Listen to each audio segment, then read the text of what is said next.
تازہ کھجور، خشک کھجور، چھہارا پانی سے روزہ افطار کرنا مسنون ہے. نمک سے روزہ افطار کرنا سنت سے ثابت نہیں.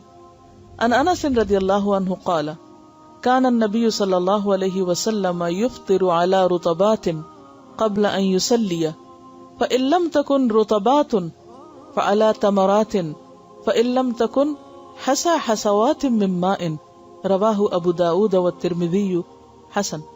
حضرت انس رضی اللہ عنہ سے روایت ہے نبی اکرم صلی اللہ علیہ وسلم نماز مغرب سے پہلے تازہ کھجوروں سے روزہ افطار فرماتے. اگر تازہ کھجوریں نہ ہوتی تو خشک کھجوروں سے، جن کو چھہارے کہتے. اگر خشک کھجوریں نہ ہوتی تو چند گھونٹ پانی سے ہی افطار فرما لیتے. اسے ابو داؤد اور ترمذی نے روایت کیا ہے. کھجور میں چونکہ انرجی بھی ہوتی ہے، وہ ایک طرح سے کھانے کی جگہ ہوتی ہے، اور اس کے بعد نماز پڑھنا آسان ہو جاتا ہے، فوری طور پر انرجی بحال ہو جاتی ہے، اور یہی ایفیکٹ جو ہے وہ پانی کا ہوتا ہے. روزہ افطار کرتے وقت درج ذیل دعا مانگنا مسنون ہے. عن ابن عمر رضی اللہ عنہما قال كان النبي صلی اللہ علیہ وسلم اذا افطر قال ذهب الظمأ وابتلت العروق وثبت الاجر ان شاء اللہ. رواہ ابو داؤد. حضرت عبداللہ بن عمر رضی اللہ عنہ سے روایت ہے کہ نبی اکرم صلی اللہ علیہ وسلم جب روزہ افطار فرماتے تو یہ دعا پڑھتے: ذهب الظمأ وابتلت العروق وثبت الاجر ان شاء اللہ. پیاس ختم ہوئی، رگیں تر ہو گئی، اور روزے کا ثواب انشاءاللہ پکا ہو گیا. اسے ابو داؤد نے روایت کیا ہے. روزہ افطار کروانے والے کا اجر روزہ افطار کرنے والے کے برابر ہے.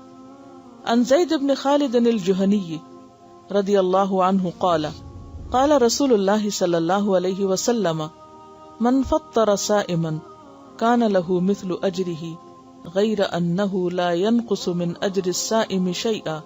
رواہ الترمذی.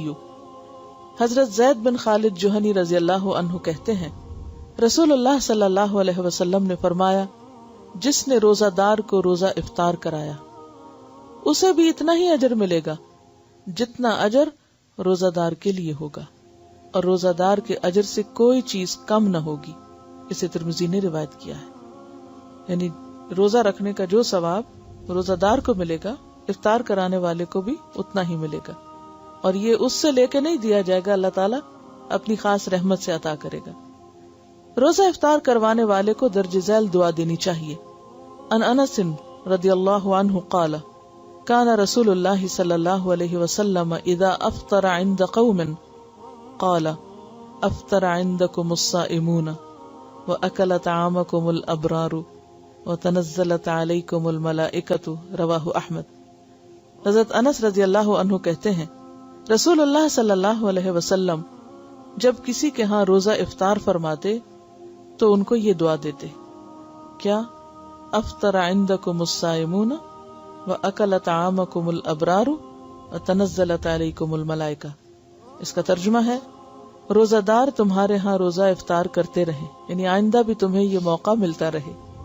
نیک لوگ تمہارا کھانا کھاتے رہیں اور فرشتے تمہارے ہاں نازل ہوتے رہیں، یعنی رحمت لے کر.